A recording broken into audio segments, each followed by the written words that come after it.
सुन ले जा बड़ा ही सुंदर माहौल बा जैसन कि आज के माहौल में हमारे यहाँ बैठल है जा बड़ी सुंदर कहानी है। सुनते हैं भूमिका में कवि की 4 लाइन लिखे हुए हैं।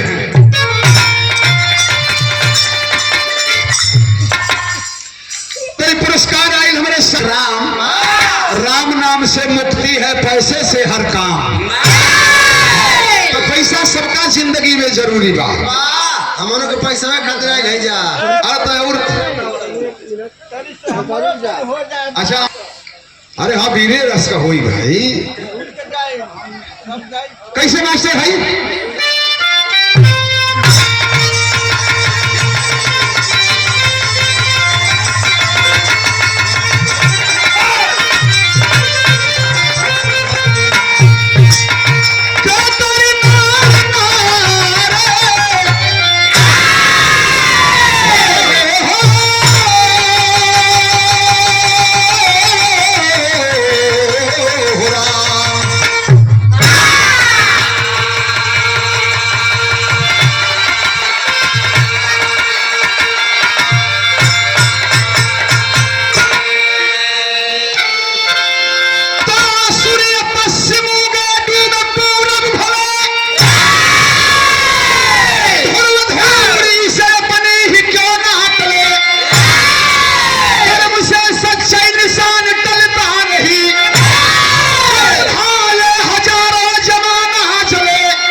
बात की शुरुआत हो गई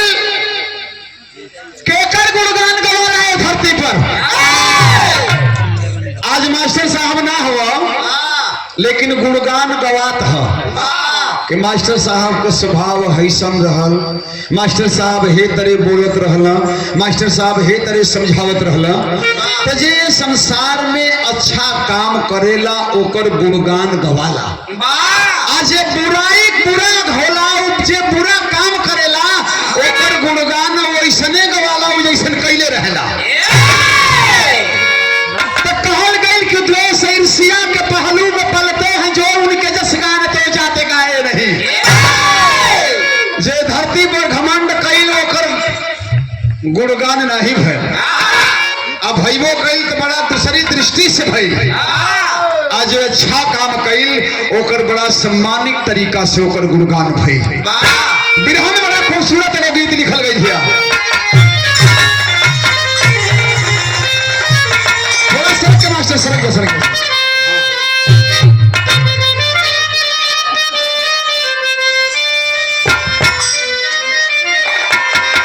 बड़ी पुरानी गीत है लेकिन बड़ी लहरदार गीत है। रामदेव चचा या बुल्लू चचा अपने समय में गावे, आज वो गवात आवत है। अरे आसमां से उतारा गया है, आसमां से उतारा गया है, और जिंदगी दे के मारा गया है।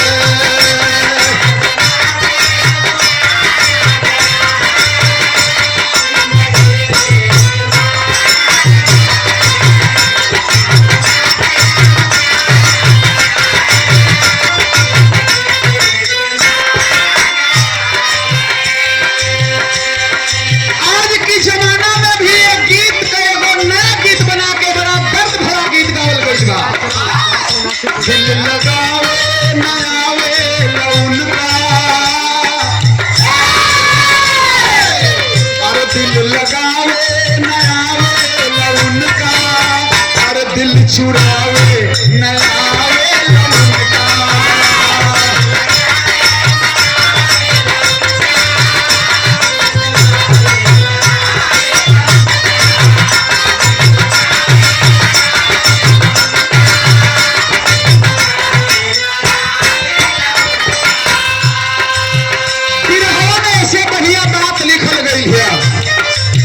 अरे धर्म का विश्व में नित्य जय हो,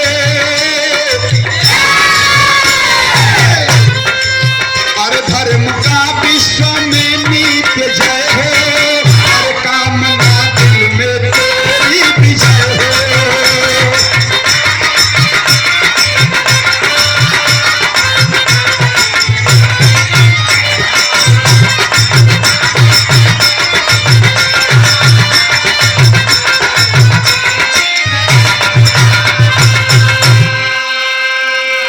धर्म का विश्व में नित्य जय हो, कामना दिल में तेरी विजय हो। नजम में बड़ा सुंदर भाव से हमारे कवि जी दर्शौले हुआ। देखो कथा कहानी के शुरुआत हो गई कैसे मास्टर भाई।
लेकिन कर्मदानी के नीचे सब बाटे हो। हाय देखा पुरस्कार आयल कर्ण के नाम से मैं सुन ले हैं। कर्मदानी रहला और दानियल में वो दानी रहला कि केहू अपन दुख जाके यदि कह के रोवे लागे तो कर्ण ओकर दुख सुन के कर्ण खुदे रोवे लागे। आ कितने तो ऐसा घमंडी बाना कि केहू अपन दुख जाके कही ना तो कहले बाना कि दुखिया दुख गावे या सुखिया गणपचर गावे। बार महाराज जी तो ऐसा ऐसा भी लोग हुआ कि केहू जाके बड़ा ई समझ के कि नहीं हम जाए तो हमार भलाई हो जाई तो ओकर बहुत लोग मजाक भी उड़ावे ना कि देखा हमारी के इतना लोग आवत हो बड़ बड़ जना हमारी के गिरत हो। लेकिन कर्ण कई खूबी रहल कि कर्ण दूसरा का दुख देख के रोवे हो। सावा मन सोना रोज कर्ण दान दे। आजकल सिक्का की वजन की बरोबर कीने जात है यहाँ तो कितना ओकर दाम बाटे कि 1,25,000। एगो सिक्का के वजन भर सोना का दाम एक भर का दाम 1,25,000 हो गई बा। अब बतावा कि वो समय सावा मन सोना रोज दान दिया है। ए मर्दवा जितना दिया भाई घर न भर गई कोई को तब का। लेकिन कर्ण सवा मन सोना रोज दान करे। ए बतिया के सबके तनीक लागे दीन दुखिया सब लोग को भलाई होखे। लेकिन एगो वही रजवा में दुर्योधन रहल जे के बुढ़ऊ दादा लोग कहीं कहीं बतियावेला लोग शास्त्र पुराण के बात तो बुढ़ऊ लोग कहला भोजपुरी में कि कहो दुर्योधन का कौन काम रहे। दुर्योधन हाँ दुर्योधन तो उनका शुद्ध नाम दुर्योधन रहल लेकिन बुढ़ऊ लोग दुर्योधन कहल। तो बाबू दुर्योधन के करा के कमान ना निकला गए बड़ा मंत्री के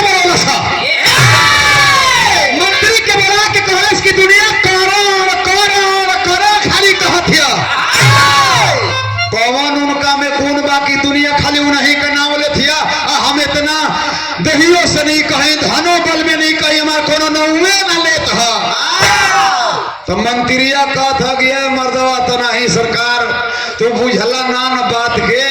करण 1.25 मन सोना रोज दान करना तू बड़ा त चवन्नी मीस मीस के त केहू के देबो करबा त देबा तू दान देवे वाला थोड़े बड़ा एगो दान देवे वाला रहे तो केहू कहल के गैल चौक में तो केहू कहल कि अरे दुनिया दान कर दिया तनी तू हम कुछ 16-32 सना दे दा तो कहत बा कि अरे सब देते न बा कि हमारे देहल कोनो जरूरी बा ई भले कि नहीं भाई कुछ हुए दे दा 1 रुपया लेके लाइन में खड़ा भइल वही हाथ की हथौड़ी में दबा के ओके गर्मी की दिन में खड़ा बा खड़ा लाइन में लगल थोड़ी देर के बाद में जब हथवा खोलता तो पैसवा पसेना से भीज गई बा तब पैसवा से कहता कि ओहो जाइल ना चाहत हूँ ये रोवत हूँ इनका आंस गिरत है हमसे बड़ा इनका ममता बा चल ना दे जब इतना आंस गिर गई तब दे नहीं उहे पैसवा एक चौबे जी की पछोटवा में डल रहा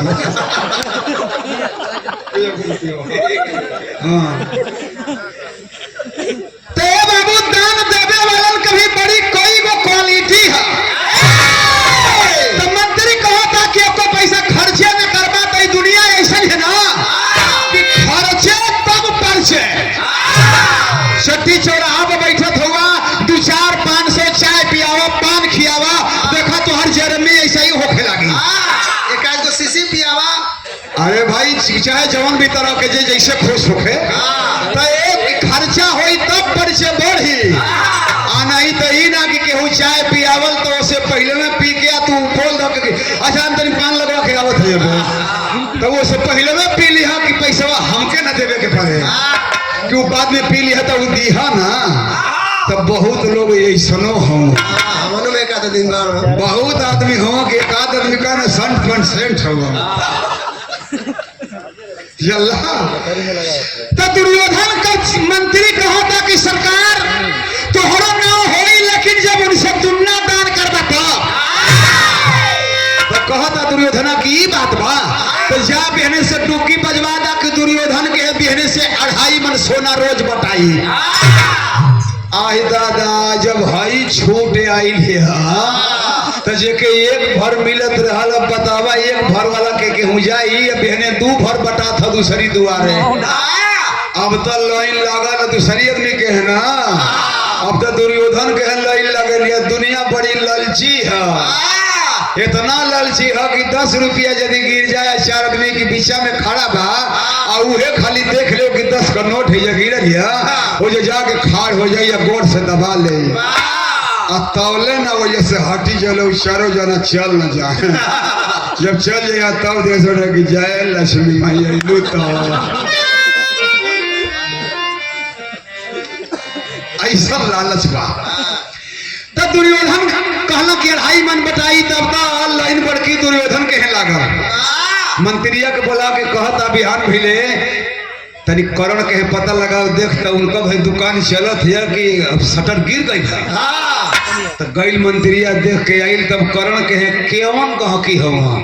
जवन बूढ़ हुआ जनन की ठेहुना का गिरिश खत्म है चलला पर ठेहुना चट बाजत चल ना जात गोड़ बांगुर हो गइल हम चलतो हलो तो बड़ा उमची के चलत हलो देखाई हमारे पहलवान हूँ यो पहले बड़ा सोच रहा अब अबो देखल ना तो कहली कि पहलवान दे थकत थका तो कहना कि ना ये सड़वा मत गोड़वा से धूल फूल चल कहना कि वही ना है आज जान में देह में कुछ नहीं कुछ ना लेकिन खाली हीरिस बस फूल चल कुछ बाव नहीं पतो है बहुत मेहनत है हाँ तो ये एक बार हमारे खड़ाव पर जाके मेहनत करता है फिर हमारी कहीं सोखा जी सहका देना कर बा रे बाछा बा 2 दांत का बाछा हो गया तू तो अब वहीं तो जवानन के फेल कर देला और खड़ावा के लगना घुमरिया भी 2-3 फेरा घुमरिया ना तो ले आके घूमता भड़ा दी तो कहा कि है मैं दवा सखा में दवा साका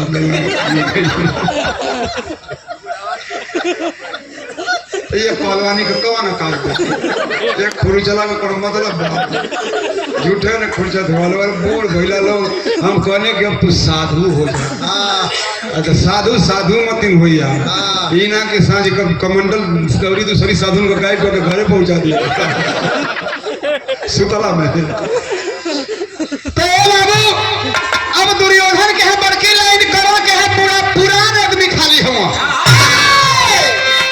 दुर्योधन का कमवा जैसे कर्ण का काम दुर्योधन के ना निकला तो दुर्योधन का भी कमवा एक आदमी के ना निकला था ओके भगवान श्री कृष्ण कन्हैया हो जना के कहते मुरलीधर हीर से वह मुरलीधर हो तब दुर्योधन का काम कन्हैया जी के नानी के लागत था कि बतावा कर्ण दानी हुआ दिल का दानी हुआ दुखिया का दुख देख के रोवेला आई सारे खाली धन की घमंड में दानी बन के पगड़ी पहले है तो भगवान कन्हैया सोचत हुआ कि अच्छा पता एकर लगाई देखी कि माथ ले जाए वाला है आकि बस पढ़निया की बात सिसिया बंद कर दी पढ़निया ले तो बड़ी चलत थी ओटवा की दिन ओटवा के दिन तो औरी ठेलाई एकदम बेहोश होके सवेरे जाओ दिमाग काम ना करो बटन दबा दो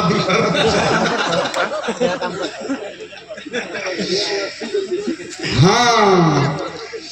तो कन्हैया जी सोचत हम मनवा में कि तनी पता लगाई कई दिन से तो सारे अढ़ाई मन दे था कई क्विंटल बाट गल देखी तो मत ले जाए वाला है आके बीचे में छोड़ के भागे वाला है अब कर्णों का पता लगाई कि देखी निराश तो ना हो गई हूँ कर्ण के हमरी के हुआ होते ना जना था कि हमके केहू ना पूछिए तो कन्हैया बूढ़ पंडित को रूप बनौला बूढ़ पंडित का रूप बनौलो पुरान धोती पहिरना काख में फाटल एगो कुर्ता पहिरना एगो पुरान डंडा लेहला लेके चलल हम बिरहा में एगो तर्ज लागत है कोनो मेहरारू अपना मर्दे के बनी गांव का मेला देखे खातिर बोलौले बा तो कहलस कि यही हां तो वो कहत बा कि अरे बियाह की बाद एगो लइको हो गई लागिले ससुररी न गईली तब का बोलावत हियो मेला देखे के का बोलावत हियो तोरी भाई का बियाह हुआ परी तयाही तो कहत बा कि रे नाही कोनो घरे जाए के बा आवत तनी तू हमके कुछ पैसा कौड़ी देबो तो तनी हम मेला देख न गई तो कहत बा कि अच्छा चल कहत है तो ठीक है कि घरे ना जाइबा तो के तो घरे लिया जाता घरे मजा आ जाइया पैसा वैसा दे दिया आई बबुआ कहता कि पापा फुलुका हाँ पैसा ला लइकवा कहता कि ए माई बाबू ए माई तो कह दिया कि काम हो जाइल हुए आवे ना अइहा तो खुदे जना जाइए अइहा तो इहो गइल है तो बेबान का पान खा ले हटारिया में कबो खड़ा तो है ना पान घुलौले सोचलस कि धूको बतौले ऐसा सुरहुरी चढ़ल की बटरी उलाट देलस कुर्तवे पर पहुंचल साइकिल से मैं भर मेला ताका था कि ई कौन छाप कौन कंपनी लगौले का कहबे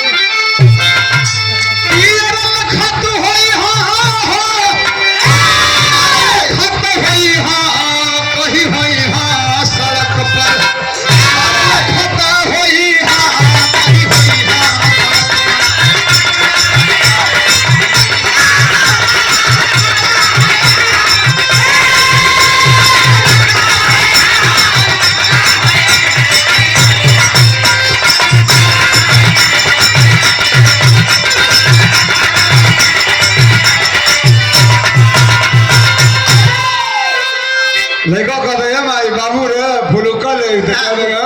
बाप बेटा दोनों खाली फुलुका बाप बेटा दोनों वो फुलुका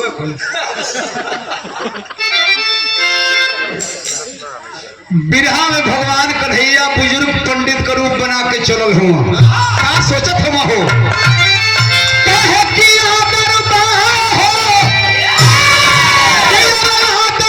अरे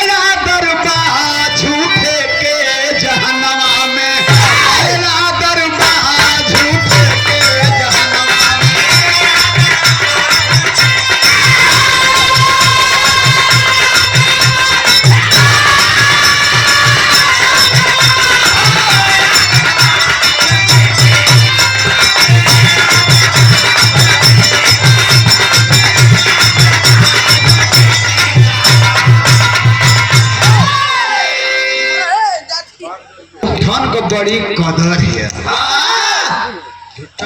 झूठन कहो नेता के कहल जाला जे दिन भर खाली झूठ बोलत होखे वो सबसे बड़ नेता है। कहल गई कि पैसा है और दारू है तो नेता बहुत जुझारू है। न पैसा है न दारू है तो नेता कैसा उखारू है। झूठन का बड़ी कदर है। कृष्ण प्रीत ब्राह्मण हमारी के पूरी तत्व से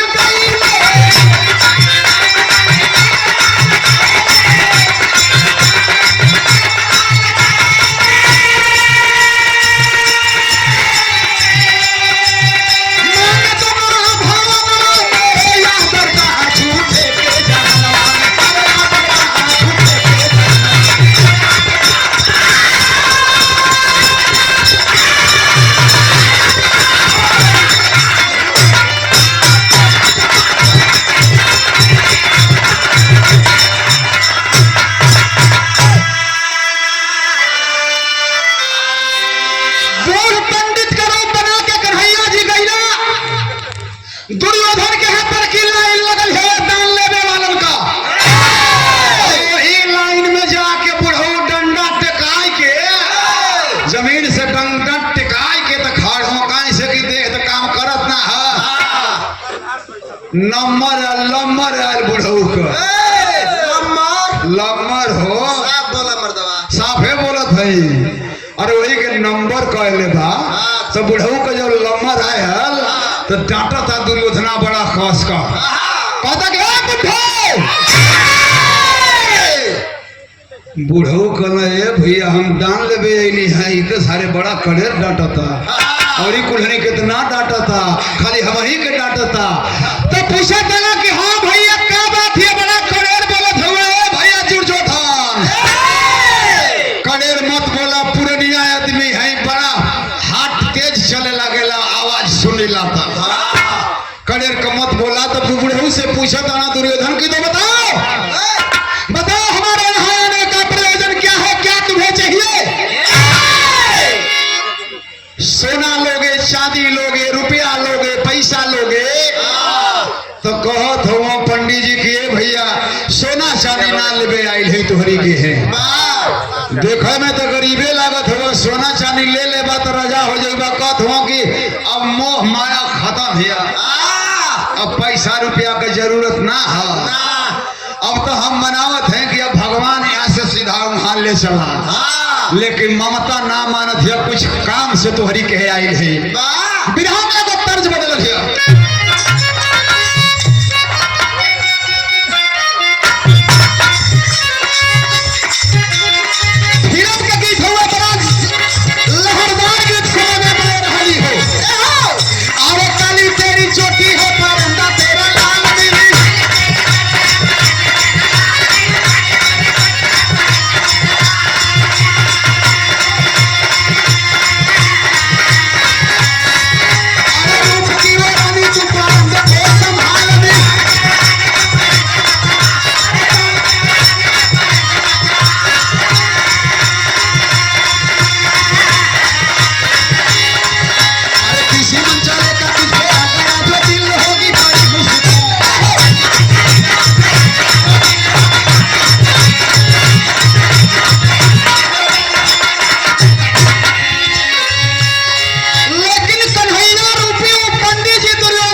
चलल है कहे अरे बड़ा कम में जोर हमें बारी का में जाना है।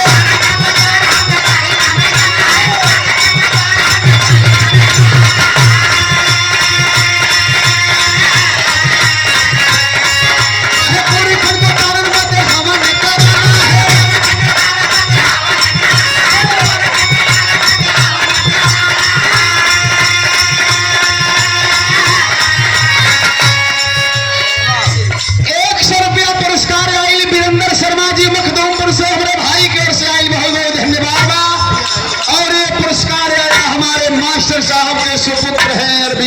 कुशवाहा जी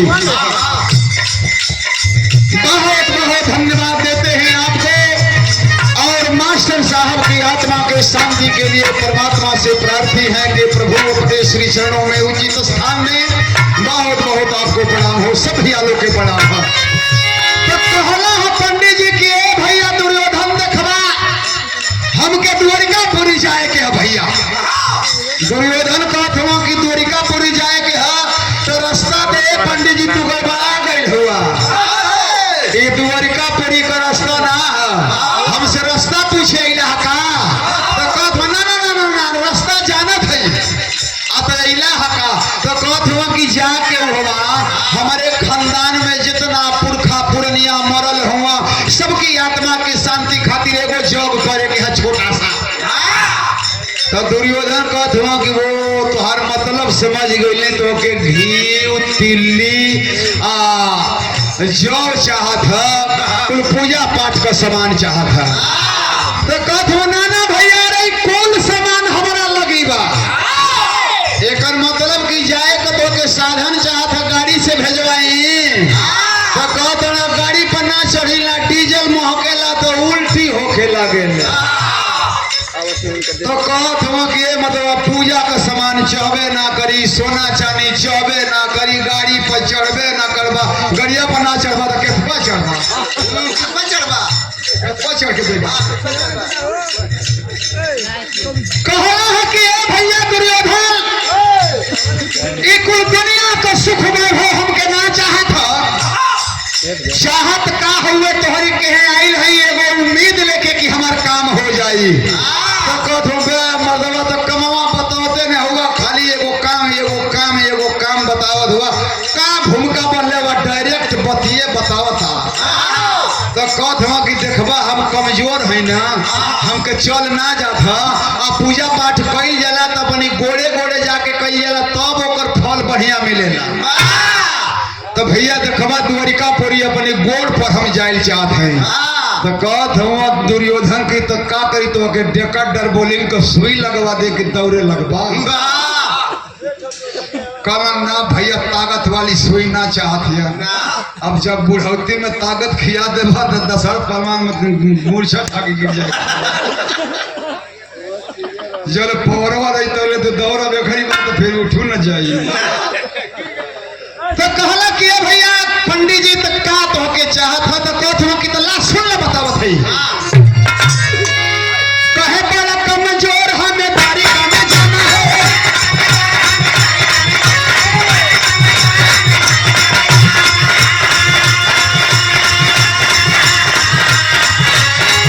अरे पूरी कुंदन में हमर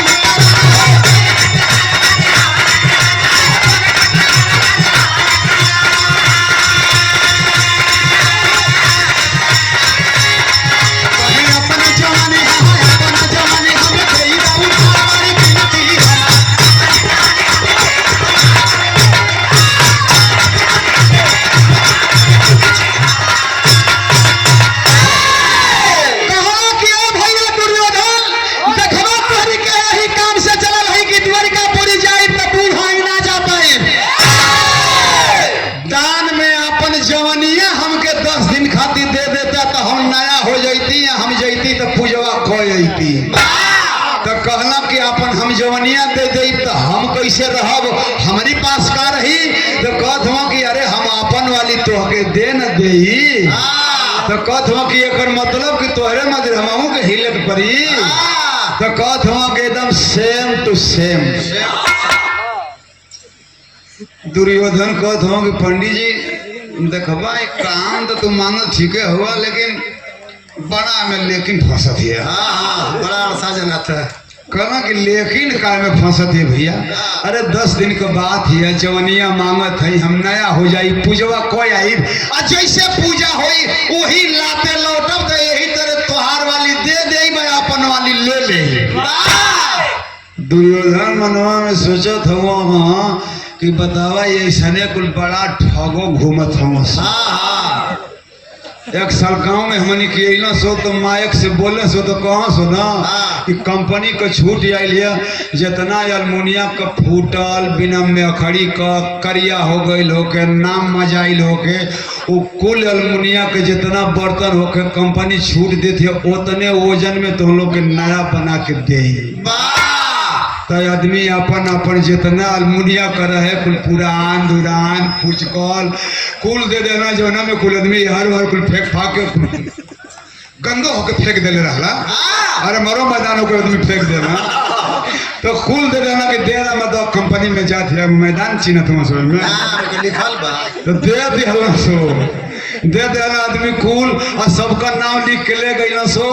अब ठीक 1 महीना के बाद फिर वही पहली तारीख के लेके आ गई सो नाव बोल बोल के जकर आधा किलो का रहे जो बर्तन है पुरन का ओके आधा किलो का नया दे दे हलो सो फिर 1 महीना के बाद अल सो माइक से बोला एक बार कंपनी का छूट जाए फूल की बर्तन पर तो अब आदमी फूल का बर्तन जे बियाह शादी में बोले रहे एको दिन का ना खैले रहे खाली धैले धैले कैया गए रहे वहू के दे देना कि दे दा मत नहीं बड़ा विश्वासी बड़ा सा सरकार बड़ी ख्याल कैले बा सरकार देखा गरीबन पे एकदम ध्यान दे दे अब बर्तन वर्तन कुल अब नया कर तो वो घड़ी आदमी जितना फूल को बर्तन रहे कुल दे दे ना और जौनी घड़ी से फूलवा ला ले ना सब कई बरिस बीत गई आज लेना आई वही में तार लोटवा चल गए वही में एगो लोटा निकल गल हमारे अतिये मुखिया वही से नेत्र धोता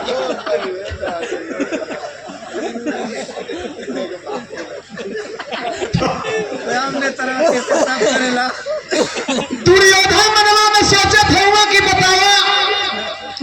हम बूढ़ हो जाइब और अपन नया सामान इनके दे देब तो कौन ठीक बाकी फिर आई कि ना आई तो मनवा में सोचत हुआ कि एक कोनो न कोनो उपाय से घुमरिया के बोल बतिया के एक टरकौला का काम बा कहत हुआ बिरहा कटेरी लगल है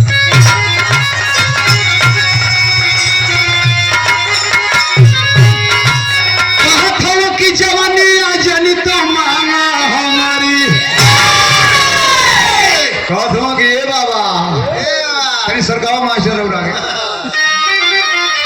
कह के रामा रामा जवानी जनित मांगा हमारी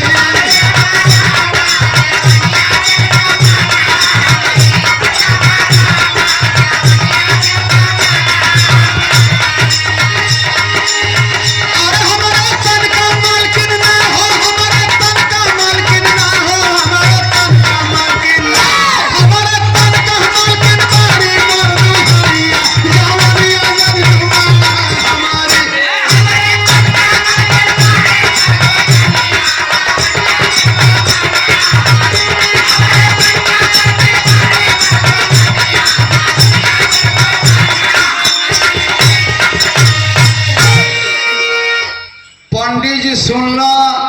का कहला दुर्योधन तो कहा तड़ा कि देखवा महाराज ई जवनिया देहिया खाली हमार ह बस कहे के हुए एकर मालिक हम ना हई अरे भैया भूख लगत है तो तू खात हुआ दर्द होती है तो दवाई तू लेत हुआ सुई लेत हुआ साबुन लगावत हुआ और कहत हुआ कि एकर मालिक हम ना एकर मालिक के है तो कहत हुआ कि देखवा एकर मालिक हमार मेहरारू है बियाह भइल है ना अर्धांगिनी न अर्धांगिनी सोच पर तू नंगिनी पड़त हुए हम अर्धांगिनी साफ पढ़ ली पढ़े की बेरी तो का कैला अब हो कि त्यागा बरिका पढ़ला ना लिखला दूल्हा बकरी चलवला हो पढ़े के समय में दूल्हा का काम मरवला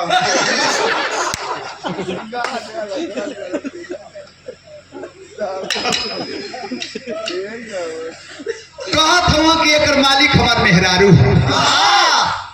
कृष्ण कहे ब्राह्मण के भेष में ऐसे जीवन को धिक्कार बिगाड़ पंडित जी जब कहत हो कि एकर मालिक हमार मेहरारू है तो कृष्ण कहे ब्राह्मण के भेष में ऐसे जीवन को धिक्कार छली में हर बसुआ जग में क्या कर सकता उपकार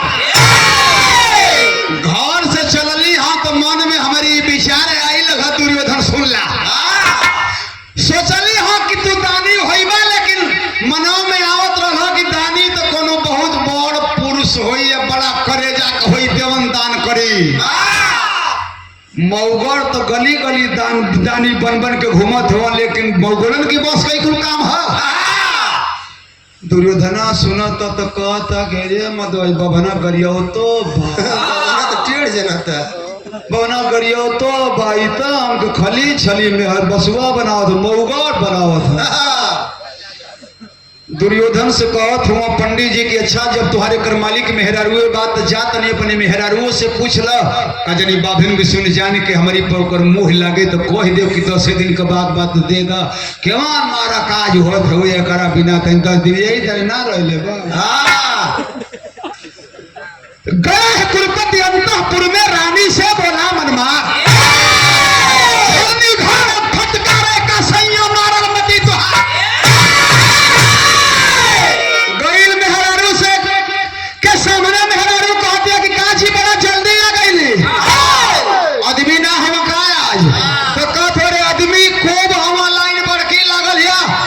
देखबे एगो बाभन फसौल बा का भइले अतरु बभना हमसे दान मांगा था तगड़ा तेरे तू तो दानी होवो तू तो राजा बाबू होवो ये दुनिया में जे तो से जीवन मांगा लोग के तेवन दे देला जे के एक भर चाहत हल एक भर देला दू भर चाहत रहल दू भर देला तो काहे न जन पंडित जी मांगत हुआ दे देत हुआ तो कहत हुआ कि जन पंडित जी मांगत हुआ दे दे ना तो बेहने से उठू कर लग घंटा हिलावे लगू पर सीन चढ़े तो का मांगत हुआ तो बुढ़वा जवानी मांगत मेहरुआ कहते कि सरकार के ना इला तो कहता कि नाना तोरे पर ठेलले हैं कि जौन हमार मेहरारू कही तवने होई बकिया दूसर कुछ ना हो पाई कहे से कि अब घर का मालिक उहे है कहे से कि राशन कार्ड या कुल काम करे ना पर चलत है नहीं तो निकाल दिया सो घर से मेहरारू से देखा केहू मत बिगाड़ करी हम कह देते नहीं तो वह मेहरारू जौन सेवा करते ना मेरे पुलिस से खड़ होकर 4 सोटा मरवाई तू कहा गया बुचे के माई कह दे मत मान सुने अब कही ना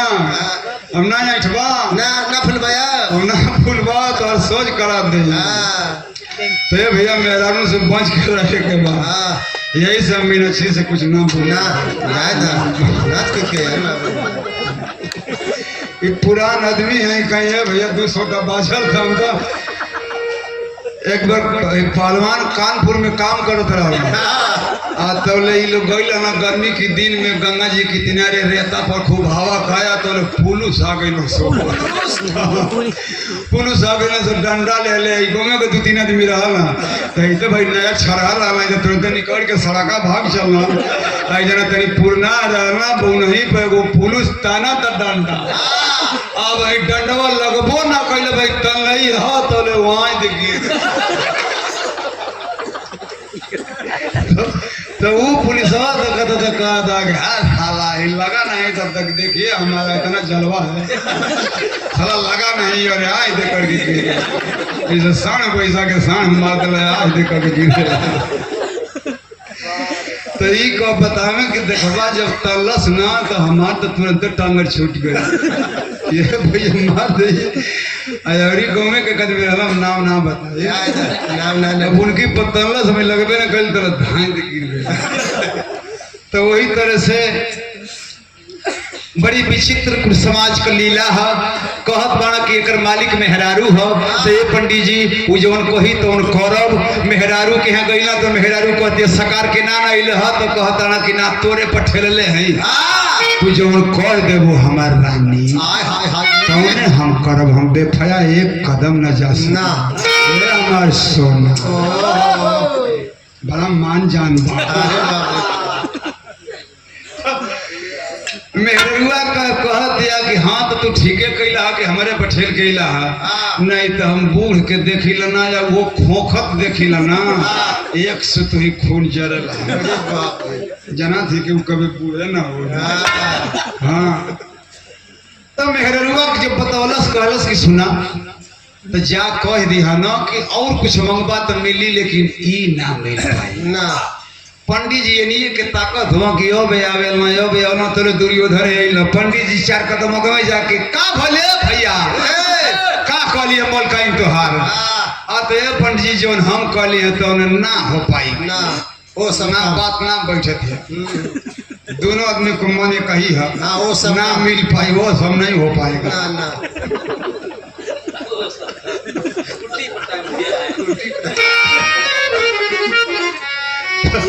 पंडित जी कहत हम कि अच्छा ना मिल पाई तो हम निकली तो कहते हाँ हाँ देवता हाँ। अरे जब से तू बतियावत हो अबले तो 2-4 किलोमीटर कही ला हाँ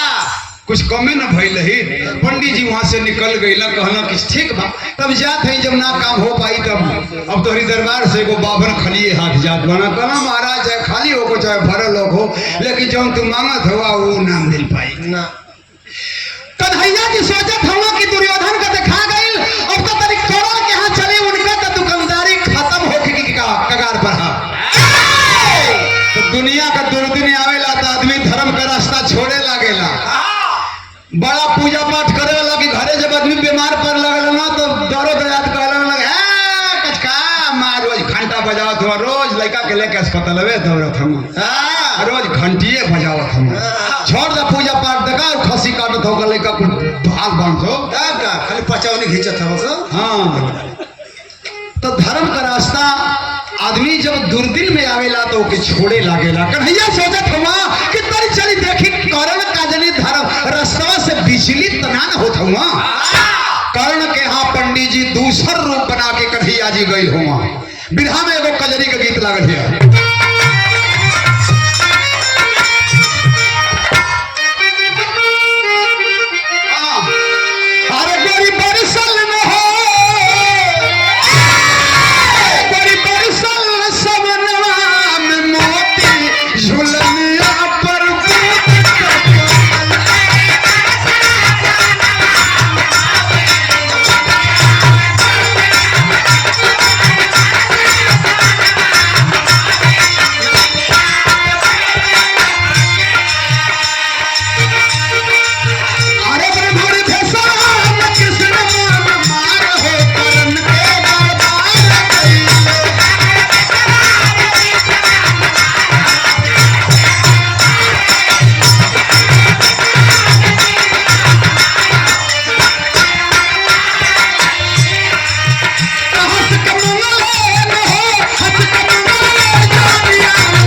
सेवा करी तो कहत हुआ कि सेवा ना एगो सामान से खातिर आइल है का चाहत है बताई देवता तो कहत हुआ कि कमजोर है द्वारिकापुरी जाए के पूजा करे तनी जवानिया 10 दिन खातिर चाहत हिया करण सुनला तो कहला कि अरे महाराज बाभन है रुआ आ गई हमारी दुआरे आपके 10 दिन खातिर जवानी चाहत हिया तो ले ले देवता अपन पूजा पाठ को आई तो कहत हुआ कि पूजवा क के लौटो तो अपन वाली दे दे अरे अपन वाली ले ले बा तोहार वाली दे दे तो कहला रे कोनो बात ना हो 10 ना 15 दिन में यही बा तो कोनो बात नहीं खे पंडित जी कहला कि ये भैया करण सुना साफ तो से बतावत है एक जगह औरी गइली है दुर्योधन के है यही कमावा खातिर तो कहला कि एकर मालिक मेहरारू हो तो तोहरो तो जवानिया का मालिक तोहर मेहरारू होई तो एगो काम करता भैया कि तू न सकारत हुआ तो मेहरुआ घरे जाए और मारे लगे तो एगो काम करो कि अपना मेहरुआ से पूछ ल तो कहत हूँ कि अरे देवता जौन हम कहत हई तो उन्हें हमार मेहररुओ कही कहत हूँ भोले कही, लेकिन तू पूछ आवा बिरहा के पॉपट में पंडित जी का कहत हूँ।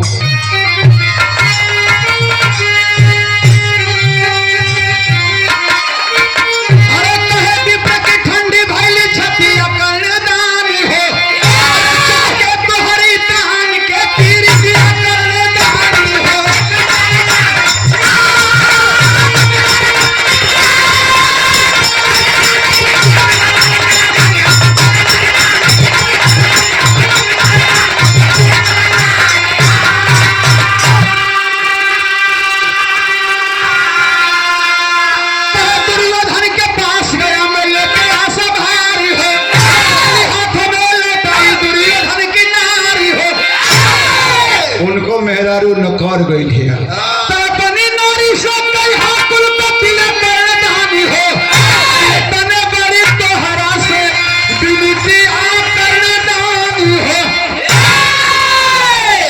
कला जात रही अपनी मेहरारू से तू पूछे आओ कारण कहत हुआ कि अच्छा ना मनबो कहतड़ा तो जाते बानी मेहरारू के यहाँ गई मेहरारू से पूछना एगो पंडित जी आई हुआ 10 दिन खातिर जवानी मांगत हुआ का करी दे दे कि रहे दे तो मेहरारू कह दिया कि अब रहे देवे वाली बात बतियावत हुआ। अरे धन्य भाग मनावा कि तुहरी ये देह से केहू को पूजा पाठ होता और पूजा पाठ होई तो उन्हीं के फल ना मिली तो हो के कर अच्छा फल मिली दे दो जा दे दो पंडित जी हुआ दे दो कौन हाँ पंडित जी पूछे तो का भेल तो कहलिया ना देवता की जन हम कहब तो हम मेहरुओ कही तो हमसे बेसी खुश तो वो बा तो कहत कि देखो कुल मेहरुआ एक तर थोड़े बारिश हो कुल दुर्योधने थोड़े बारिश हो निको बारिश हो कुछ चौवे थोड़ा है तो दुर्योधन का बात बतौला जब है तो पंडित जी कर्ण के हाथ से खुश हो गई दुर्योधन के हाथ से उदास होके अला कर्ण के यहाँ खुश हो गई मन में सोचे लगला कन्हैया जी की बाहरे करण अरे तू दानियन में आला दर्जा के दानी हुआ। अब पंडित जी के ना रह गई सोचत हुआ ना कि अब तक जवनिया तो ले जवनिया ले तो नया हो गई ना अब तो मार सरसर दौड़त हो आ करण बाणा तो वही खटिया पर सूद के खोखत हम ठीक से खोखियो ना आ पावत खाली कफ जना खाली कफ बनावत है वही में खोखत रह जात है और निकड़त कितना ऊंचा सर निकड़ी नहीं पात है फसल ला जैसे तुहारे का देख फंस तो करण बुजुर्ग बन के खटिया पर सुतल हुआ पंडित जी सोचत हुआ कि अच्छा एक दोनों जगह का पता था लगा ले लेकिन एगो और काम करेगा फिर चली दुर्योधना के ये बात के बताएं कि करण से कोनो पंडित जवानी ठप के लेके चल गई वो तो बड़ा खुश हुई जब सुने कि वो बूढ़ हो गई ना और ना आई पंडितवा जो लेके गई बात जल्दी मरू जाए तो बड़ा खुश हुई कि हम कम से कम जो हमारे प्रतिद्वंदी बा वो खत्म हो जाए। पंडित जी कही ना हम दुर्योधन के यहाँ जाके कहना सब समाचार है बनाना चल रहा अरे का देवता अरे पंडित करण के ठग के जवानी लेके चल गई का कला फेर का ना सुनाई ना अरे एगो पंडित करण के ठग के जवानी उनको लेके अपन बुढ़ौती दे के चल गई बा तो अब बतावा जे इतना सुंदर सामान पाई वो फिर देवे आई आजकल तो देखत हुआ कि आदमी फरसा दे के भुला जात हुआ तो देते ना वहाँ हितैन में पहुंचवा देते हुआ वहां से दूसर चल जाओ ना देते हुआ कि चिन्हा ना मखनपुर में ढेर होते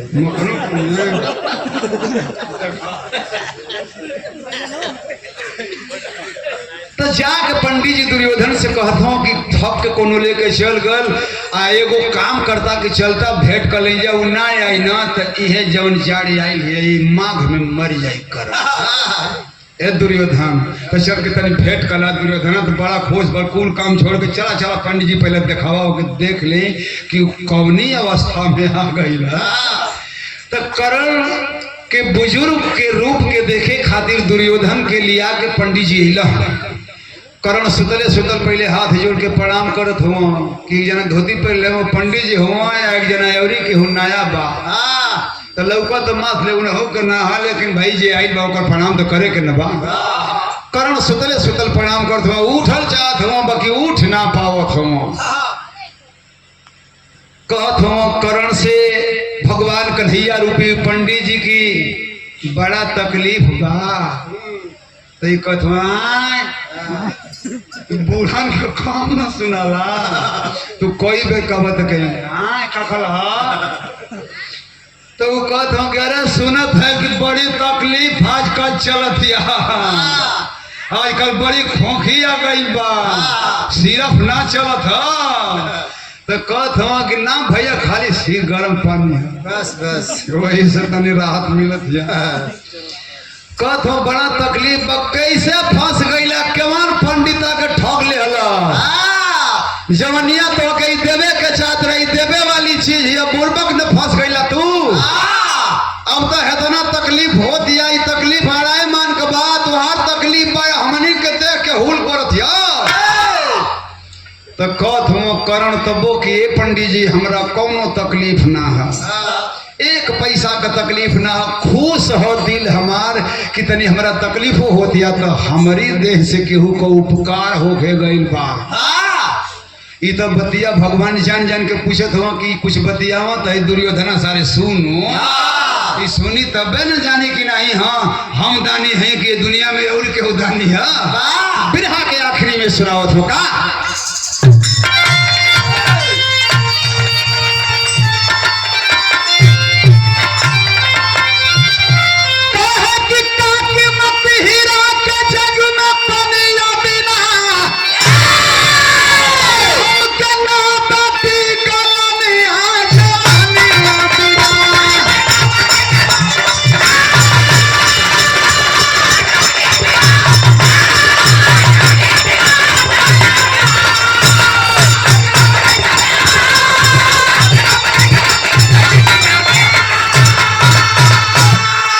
चले लागे या तब मैकवा में बाजे ऊपर हाँ तू तो ढेरे दिन के लगा था ढेर दिन का कि तुम तू जानते नहीं कि हमारा महंगल दिया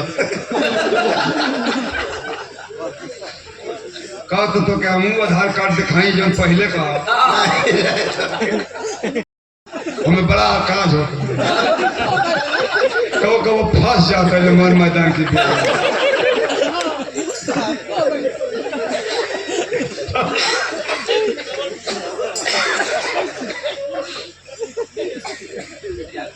अब रोवा मत बतिया सुन के आई खुद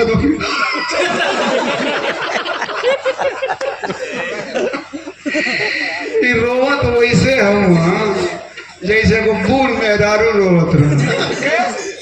ओकर पतोहिया कहलस कि अम्मा है दुगो आलू है तेरे एक चीरी हम तोले पिसान सानत है हम रोटी सेक दे आलू या आप चीर दे तो भुजिया बना दे जी दोनों आदमी खा ले जी आ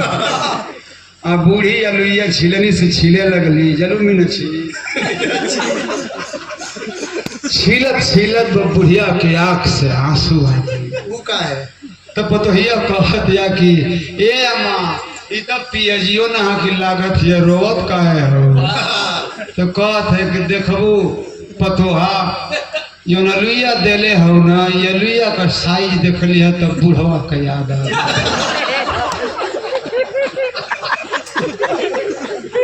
ढेर का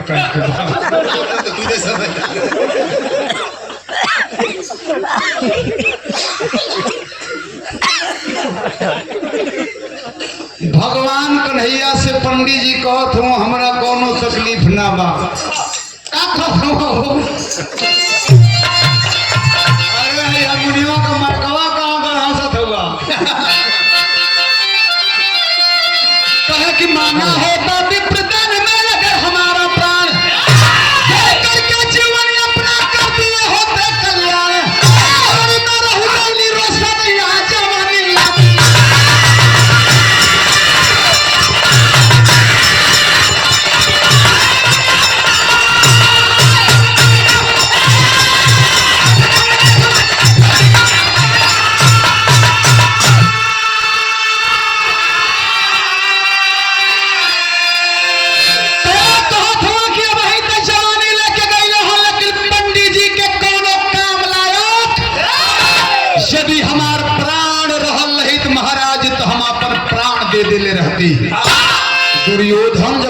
कन्हैया सुनता त कि ई परनो देवे के कहता त मनवा में दुर्योधन सोचता कि अरे मर्दबा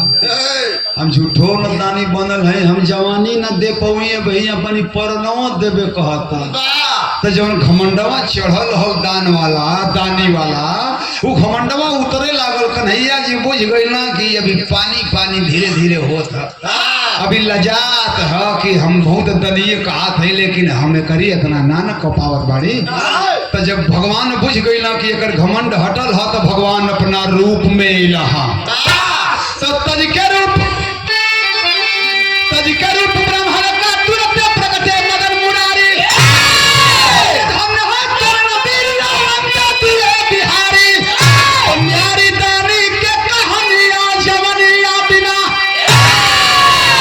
भगवान कन्हैया